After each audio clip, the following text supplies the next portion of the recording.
Digging around. I got my spade, I got my hoe, I got my rake, and I'm ready to go. Hello and welcome to Spring in WA. I'm Trevor Cochran. You know, this show is all about inspiration. When you see landscapes like this, you can't help but be inspired. We have got a fantastic program packed full of great gardening advice coming up. Here's what you're going to see on today's show. Hi, I'm Darren Seenor. Come with me on a tour of some of Perth's finest gardens. G'day, I'm Chris Ferreira. I'll show you some fantastic ways to recycle some of that stuff you would have thrown out on the verge. Hi, I'm Chrissy. Coming up, we're going to shed some light on one of our most precious resources. I love a good lawn, and living in a hot, dry climate like WA's, there's simply no better play surface for kids and pets and no better natural air conditioner than a healthy, green, real lawn. But a great lawn doesn't just happen. The best lawns are built on great foundations with clever maintenance. Western Australia has some of the very worst soils anywhere in the world, so before laying any lawn, suitable soil preparation is a must. And with our summers being notoriously hot, long and dry, an efficient and effective irrigation system is also a must. Get these two things right and you're well on your way to a wonderful, sustainable lawn. Correctly establishing a great lawn is just the first part of the story. Once the lawn is down and growing, it will need to be fed. But it's important to feed your lawn with a complete, well-balanced fertiliser, one that will encourage healthy, sustainable growth. Growth that will be able to tolerate our extreme summers without excessive amounts of water. Bailey's Energy Lawn is one such product. Containing the full range of vital nutrients as well as trace elements, it will keep your lawn well nourished and looking great, while the addition of humates and zeolite means you'll not only be feeding your lawn, but you'll also be improving the soil below. To ensure your lawn is as drought tolerant as possible and that it uses as little water as possible, you need to encourage the root system of the lawn to establish as deeply as it can. And this is done by ensuring the water you apply soaks in deeply and thoroughly. A Smart Approved and Waterwise approved wetting agent like Bailey's Growzorb is the ideal product to make your water work as hard as possible and to prevent hydrophobic soils and wasted water. This is a long-lasting wetting agent with only 2 applications required per year. WA has a unique climate with challenging gardening conditions, to say the least. So using locally made products designed to meet local conditions is ideal. Combining an easy-to-apply complete lawn fertiliser with a hard-working, proving wetting agent is the perfect solution for a fantastic-looking, low-maintenance lawn. By 2060, around 5 million people will be calling WA home. And in just 20 years, we're going to need 40% more water than we use today. Saving water around the home has become pretty much second nature for most of us, and you'll be pleased to know it's not just householders taking up the WaterWise challenge. Since 2007, Water Corporation has been helping businesses use water wisely by encouraging them to assess how water is used in their operations with help from WaterWise experts, then create a water efficiency management program, setting targets to reduce water usage and use water more efficiently. There are a number of specialised programs helping our businesses and local governments to save water. All the details are on Water Corporation's website, but I thought I'd take you out and show you how a few of them are helping to save our most precious resource. The WaterWise Office program is run in conjunction with the Property Council of Australia and City of Perth and helps save water in large office buildings. The Department of Education and Aboriginal Affairs is a great WaterWise example. And Fiona Hogg from the Department of Finance explains their WaterWise initiatives. So this building was awarded a Platinum WaterWise certificate last year. That was brought about by finding ways to reduce water usage. One of the things that they looked at was this feature here. This used to be a moat full of water, and about 10 years ago it was infilled, and this timber feature put in to reduce water usage and also maintenance costs. So these are our gardens. These have been made water-wise through the use of bore water, and the reticulation systems are well maintained and looked after, which reduces our maintenance costs and also makes them work efficiently. Another way we reduce water usage is through our air conditioning system. The Department of Education has data rooms and computer rooms that use air conditioning 24 hours a day, 7 days a week. So these have been converted from a water-chilled system to an air-chilled direct expansion air conditioning system, which has significantly reduced our water consumption and also, again, reduced our maintenance costs. The result is a significant drop in water consumption as the computer rooms and data centre run 24/7 all year round. We're going to take a break, but stay with us for more water-wise initiatives in your community. Now, this is a facility you'd expect to be using a lot of water, but looks can be deceiving. Today, 17 aquatic centres across the state are part of the Water-Wise Aquatic Centre program. Now, all the centres are endorsed as Water-Wise, and it's an endorsement they take very seriously. To learn more, I've caught up with Riverton Leisureplex Centre Manager, Mick Wilkinson. Mick, tell me what initiatives you've put in place to save water. Chrissy, we've done some great things here at Riverton. We've, in all our showers, we've reduced the flow rates so that it's gone from 12 litres per minute down to only 7 litres per minute. And you also have to push the button in the showers so that the water isn't constantly flowing. We put blankets on the pools every night. The other thing that we do is we have to do a backwash in our pools. Rather than doing it every couple of weeks, they're looking to do that now on a pressure. And what about local governments? The Water-Wise Councils program helps local councils across the state to make freshwater thinking part of their mantra, with 29 local governments endorsed as Water-Wise. Conserving water is really important for our community. And as a council, we lead by example and we educate and embrace our community and give them the tools that they need to reduce water consumption at home. We've introduced hydro zoning in our parks and reserves where we change the level of watering depending on the use. So the higher level of use for sporting pursuits, the more passive areas we've actually reduced the level of watering for those areas. And we've also introduced eco zoning where we've actually removed grassed areas and introduced mulched and planted areas with native species. There are all types of businesses getting involved right the way across the state. And if you want to make sure your business is saving water and money, visiting Water Corporation's website will point you in the right direction. Remember, we are all responsible for being water-wise in a drying climate and ensuring the security of our future water supplies. How sad is it to see Mount Trash on the verge? And everywhere in Perth, our insatiable appetite for the new and the shiny means we quickly throw out the old and outdated and wait for the trash ferries to take it away. But we need to be clear, if it is on the verge like this, it will be scooped up, carried away and dumped in a great big hole somewhere. No reuse, no recycling, just tragic waste and pollution. And in Perth last year, we threw out a whopping 82,000 tonnes of waste like this, and only a paltry 7% was recycled, 7%. But picking through the average family throw-out, it is pretty clear that heaps of stuff is perfectly reusable and even saleable. I bet if we knew that most of this stuff would just end up squashed and in the bottom of some hole, we would do more to pass it on to another home. Now you can start by putting your verge throw-out on a serious crash diet. Now, go to your local charity to start with, and as long as the stuff is in good working order, they can generally find a new home for it. And e-waste, like TVs, computers, mobile phones, that stuff is recyclable through a huge array of really cool companies. Now go to your local council, you can go to the Recycle Right website, and you can even download their app. But one of my absolute favourite ways to vanquish the verge pile-up, make some cash, meet new friends and get involved with a program that is literally taking Australia by storm is to sign up to the Garage Sale Trail. In its 5th year, this amazing program has saved over 1 million items from landfill and raised $1 million for charity, $3 million in sales, and it's helped over 800,000 people get up close and personal with their neighbours.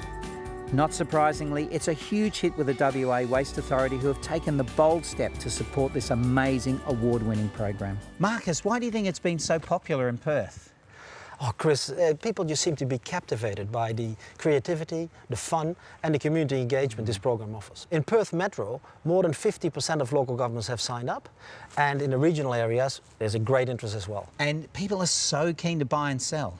It's just amazing. It's gaining great momentum. And for us, it's important to get that waste message out. It is reduce, reuse and recycle. Buyers and sellers can register on the website. We've got households, we've got schools, charities, men sheds, libraries. Everybody's selling this. And it all happens on one special day. That's correct. It's always around this time of the year. 24th of October this year, which happens to be today. So if you want to get a bargain, right? Get out Get out there. So Marcus, what do you reckon? Should we have a bit of a rummage in here? That's a great idea. Yeah, okay, let's have a look and see. Oh, look out, here we go. Look at this. Brian Ferry. One of my heroes. Don't stop the dance. Well, one of the plants that's become incredibly popular around Perth gardens in recent times is this one. This is the weeping silver birch. Now, there are several birches. There's a black and there's a silver birch and there's a standard paper birch as well. The one trick with all of these plants, if you want to be successful in growing them here in WA, is to make sure that you plant them in a place where you're going to have very, very good consistent soil moisture, either a great irrigation system or a low spot in the garden that always stays moist. More great gardening advice coming up straight after the break. You know, I've had the privilege to see some truly great gardens in WA, and it doesn't matter the style or the location, their success seems to boil down to three all-important factors. Number one, gardens are only as good as the soil they're growing in. And number two, it's great design using the right plants in the right place for the right reasons.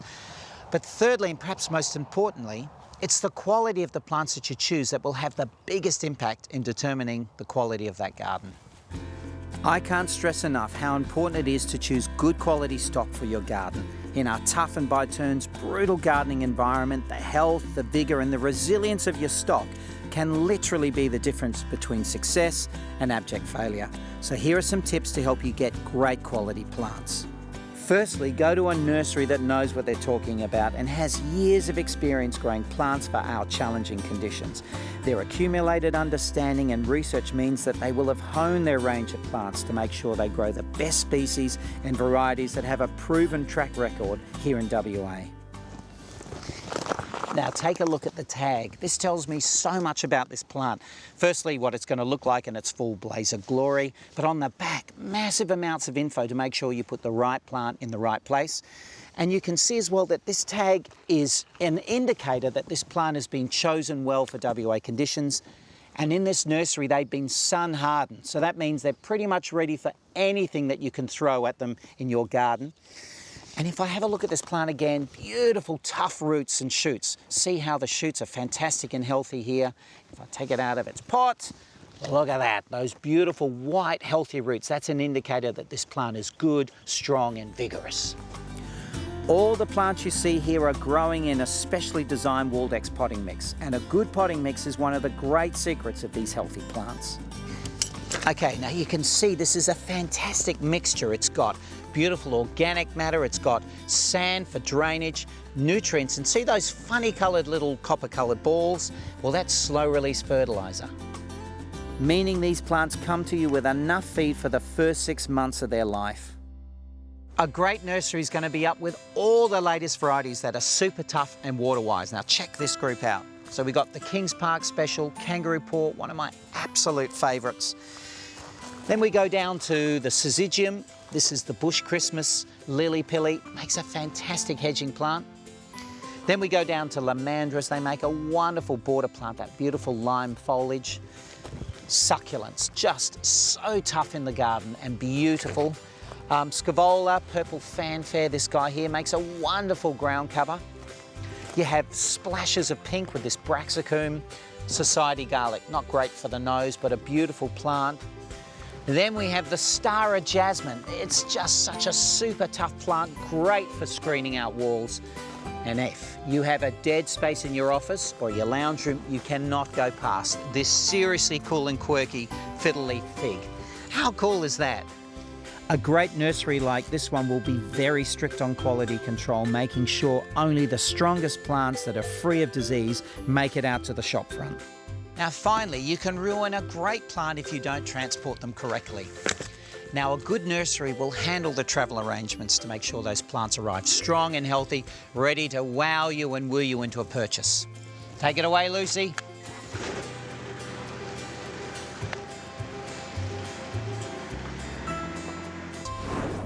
Summer's just around the corner and our suburbs will begin to heat up, and people will tell you that lawn is a wonderful way to cool the environment, and it helps, but nothing beats the shade effect of a glorious tree. And so please retain those urban trees and plant new ones. They will cool your environment and they will add value to your home. We've got heaps of other fantastic tips coming up on the show, so stay with us right here on Garden Gurus. Here's the good news. Deciduous magnolias are easy to grow, but there are a few things you need to know about them if you want to get the best results. And the first one is, well, they come from moist environments. In fact, if there was anything that was threatening them worldwide, it's got to be climate change and drying environments, so you can't let them dry out. The other thing that's vitally important is to protect them from hot, dry winds. Now, the best trees growing on the sand plains are in a city and are often growing in courtyards, and that's the perfect place for them. And you'll find these amazing results can occur if you protect your trees from the hot easterly and harsh westerly breezes. These trees are enjoying the environmental sanctuary of the Araluen Valley with its deep, rich soils, high rainfall and sheltered position. It's the perfect sanctuary for a huge selection of plants that you'd struggle to see elsewhere in the metro area. And Araluen is a great place for families to come and get back in touch with Mother Nature. There are quite a few different species. I mentioned it, and this one, stellata, is one of them. Now, it might look a bit sticky at the moment, but every single one of those buds in just a couple of weeks is going to be a flower like this. Each one heavily perfumed. They are just gorgeous plants and really easy to grow. If you're looking for something really unusual with the Solangiana forms, the beautiful yellow Elizabeth is one that you've got to look out for. Deciduous magnolias are not commonly found in garden centres as a general comment. You're best to seek out a specialist nursery like Garden Elegance or Guildford Town Nursery to get the best selection. They're not cheap, by the way. In fact, they're an investment. But if you have the right spot, you'll be extremely satisfied this time next year when your garden turns into a riot of colour. It's not often you get the opportunity to have a really good look at some of the finest private gardens that Perth has to offer. The annual Presbyterian Ladies College Open Garden Day is one such opportunity, and today I'm lucky enough to be getting a sneak preview at some of the amazing gardens that will be on show. First up is this gorgeous garden in Peppermint Grove. The house was built in the early 1900s and the gardens have been designed to complement the building. Much of the planting is still young, but the colour, texture and perfume is already evident. This is a wonderful garden, full of inspiration for any garden owner. And although there's plenty of great plants to look at, what really caught my eye was the limestone work. Each block has been individually hand-shaped or pillowcase, so it matches in with the original house. Now, all the gardens participating in the Open Garden Day are within easy walking distance of each other, but if required, the school does provide a shuttle bus service as well.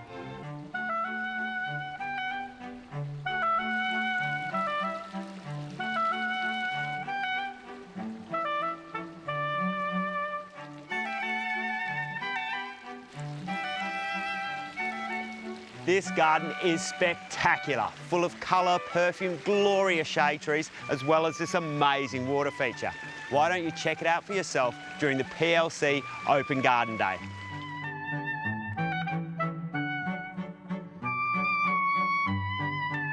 As amazing as they are, the gardens aren't the sole attraction of the Open Garden Day. There will also be market stalls selling homemade cakes, fresh flowers, handmade crafts, second-hand books and more. Adding to the ambience of the gardens will be ensembles from PLC as well as informative guest speakers.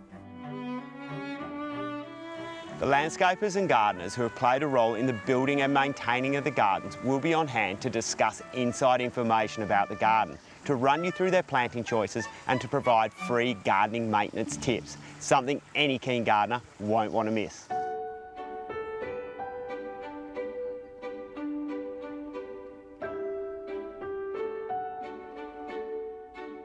My final garden stop is another showstopper, full of incredible plants and jaw-dropping features. This garden is all about the plants, including mass plantings of iris, daylilies and clivia, with stunning mature trees and gorgeous perfumed roses.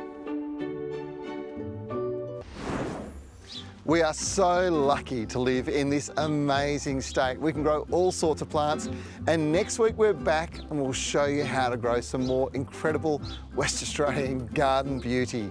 I'm Trevor Cochran. Look forward to seeing you for Spring in WA next week right here on 9.